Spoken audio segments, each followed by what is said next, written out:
I don't know if I have the energy. I'm going to tell you right now. I don't know if I have the energy to actually discuss the entire first round matchups. I mean, shout out to the Knicks. Shout outs to the Knicks. They're doing their thing. And we will. We will get into the matchups, but I don't know how much energy I'm going to be able to have because I have to get it off my chest.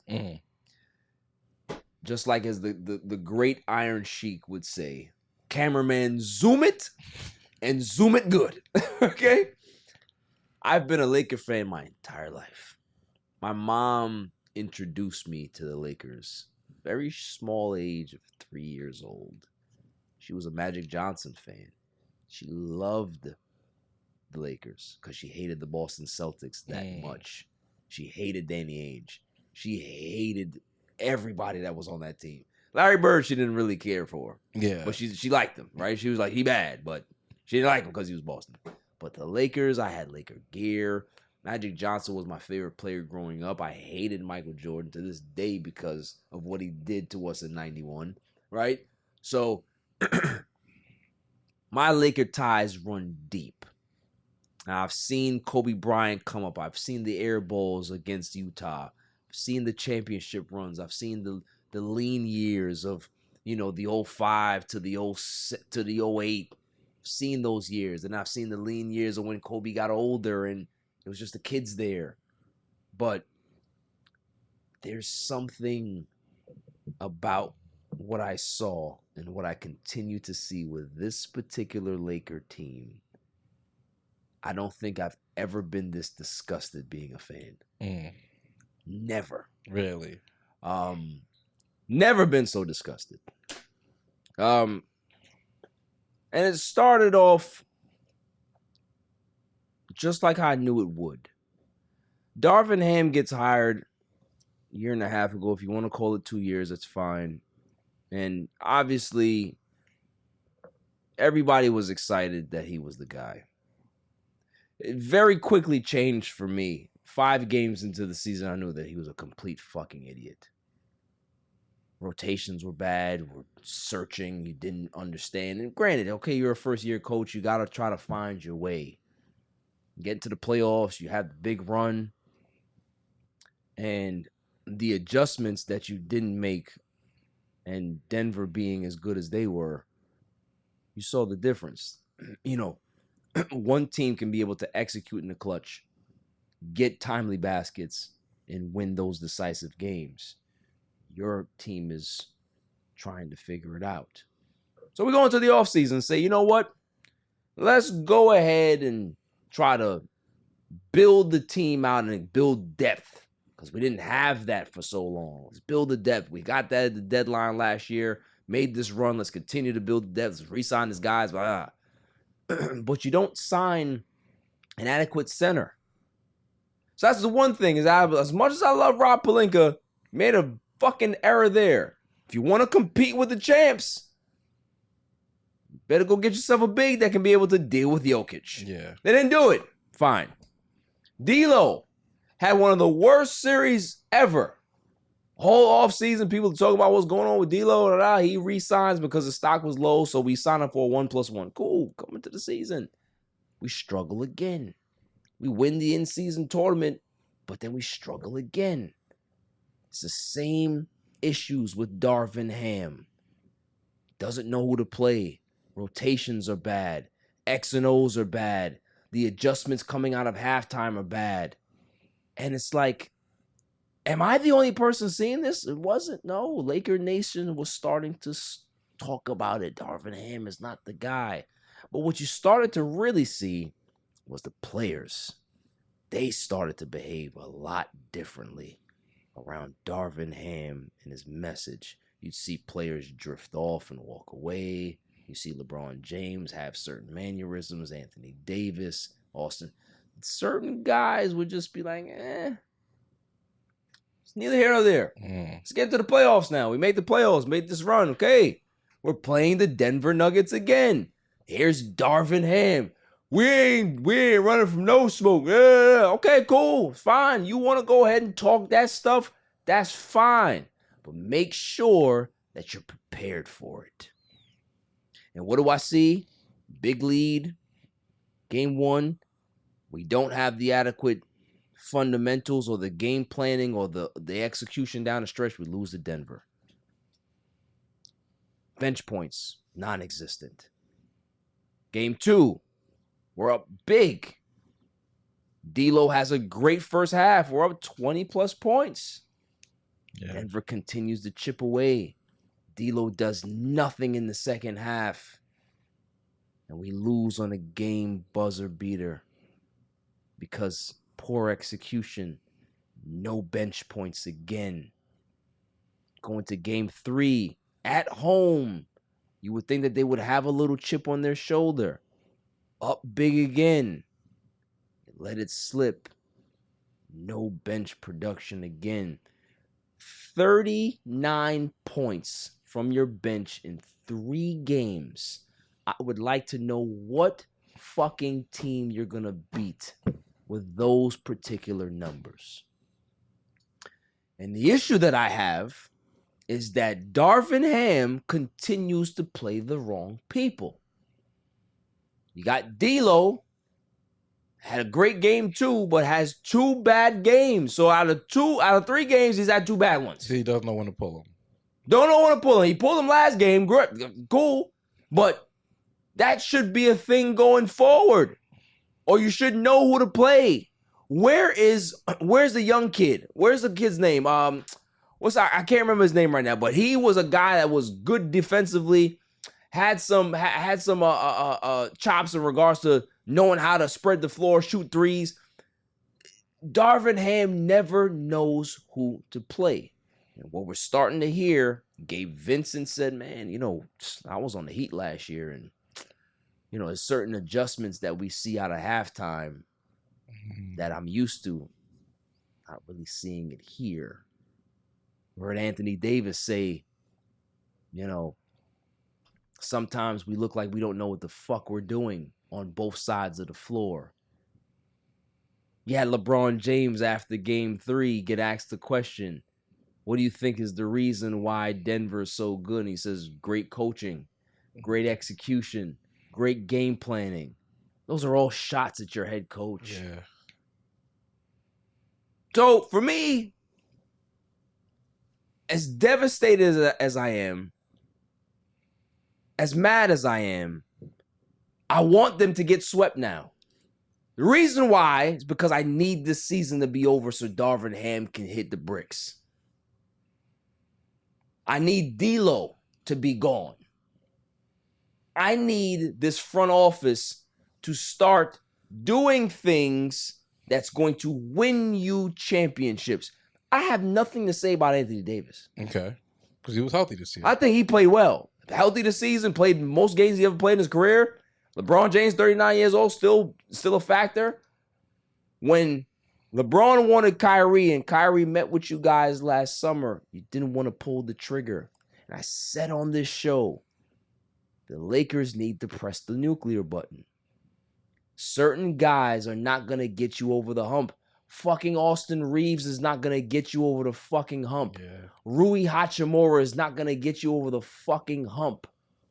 Taurean Prince, as much as he's scoring off the bench with a little pittance that Spencer Dinwiddie, what the fuck happened to that guy?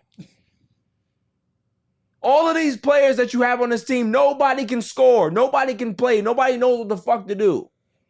So as Laker fans, we're now confused because it's like we try to build this team the right way. We try to get these role players up. We get a situation where we're playing the champs. They smoked y'all last year, and nobody has any fucking pride to be able to say, we gonna be better this year. You got D'Lo not going into the huddles, 3 minutes to go on the bench. He's eating food. That's the type of shit that you're talking about. This dude right here, I swear to you, I miss him, right? LeBron James is my guy, but this dude right here, he led with passion. He led with emotion. There was times where he, checked out of games. I remember 07, 06 against Phoenix. Yeah, I remember that. But there was always going to be something that this guy said, you know what? I'm not going to let this team beat me tonight. Yeah. This team does not have that. And the reason why I know that they don't have it is because they've quit on Darvin Ham.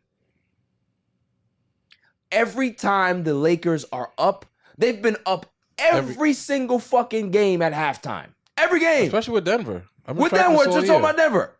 Every game. Throughout the season, though. And with Denver. Yes. And every third quarter, Denver says, all right, y'all ready to play now? Yeah. We own this fucking team. We're good. We can be down 30 points. We know that we are psychologically in their heads. Opening night for the ring ceremony. For LeBron's fucking 40,000 points. Aaron Gordon scored more points. Almost more points. He scored 10 fewer points than the Lakers bench has had in 3 games. That's crazy, bro. So I hear people talk about bro and this, bro and that. Okay, cool, throw the shots. But at the end of the day, it's a collective effort, and it's fucking Darvin Ham. Coaching wins you series. Coaching. There's a reason why Miami, they got no talent right now. There's Jimmy Butler's gone. He's not playing. They beat Boston. Yeah. How? Spoelstra. Because of Eric fucking Spoelstra. Coaches matter in basketball. Execution matters. Adjustments matter. And when you have a guy that has no idea what he's doing and he learned from a guy that never made adjustments, this is where I look at the Lakers front office. What are you doing? You don't know how to hire head coaches? The one guy that you had in your building, you could have had him, but you tried to put restrictor plates on him. He couldn't hire a staff. He couldn't do all this shit. Now he's on the Clippers being very well. Yeah. He's the reason. You could have had Ty Lue as your head coach right now. And I'm telling you right now, if the Lakers had Ty Lue, they don't lose to Denver last year. No. They're up 2-1 against Denver this year. It's time to stop the bullshit. Get the guys in here or hire somebody who is a leader of men and has done this before. Stop hiring rookie coaches. Why would you hire a rookie coach with a veteran team like this that's ready to win? Yeah. There's plenty of other guys that you could have hired. And a guy like LeBron, too, not just a vet, not just a team that's ready to win. This guy's on his way out. He's giving you everything he has. Every last LeBron and AD literally in 3 games have given you everything they've had. They have scored a combined 58 points a game on 59% shooting. What more the fuck you want them to do?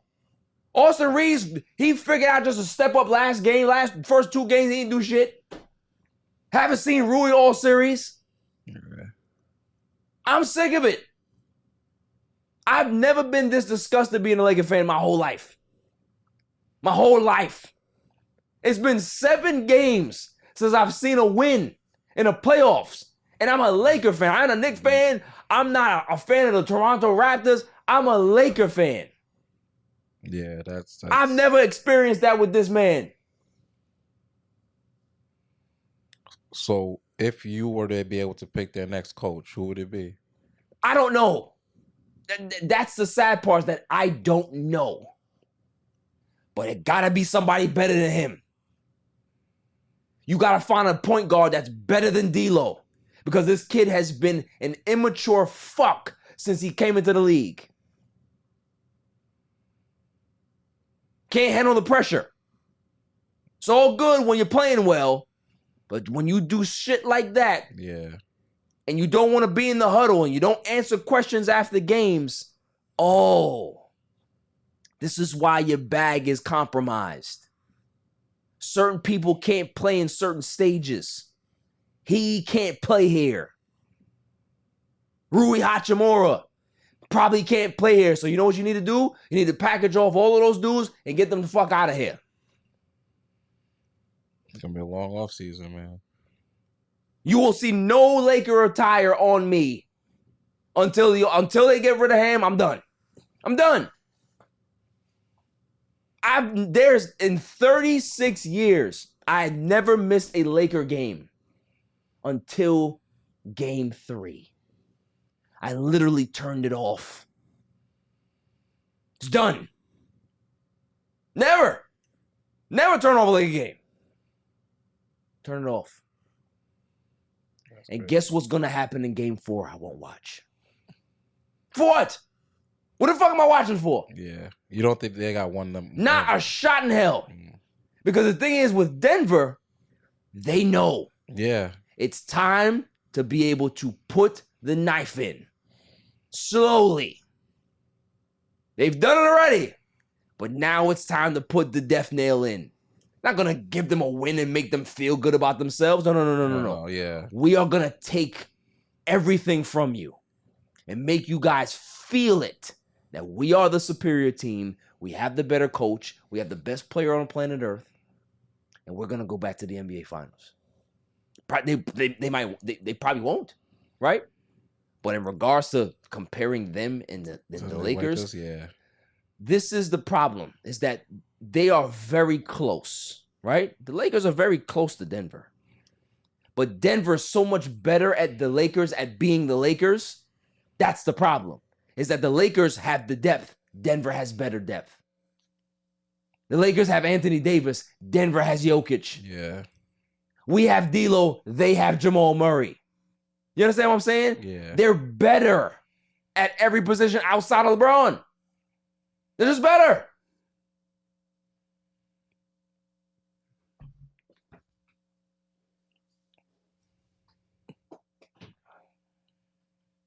I got nothing. Yeah, I mean, you said your piece, brother. This is nothing for me to say. I've never been this depressed watching basketball in my life. I can see it. This is usually reserved for your Cowboys in the playoffs, but this is different for you. My boy Kevin, shouts to Kev. He called me after game 2, and I just, the pain.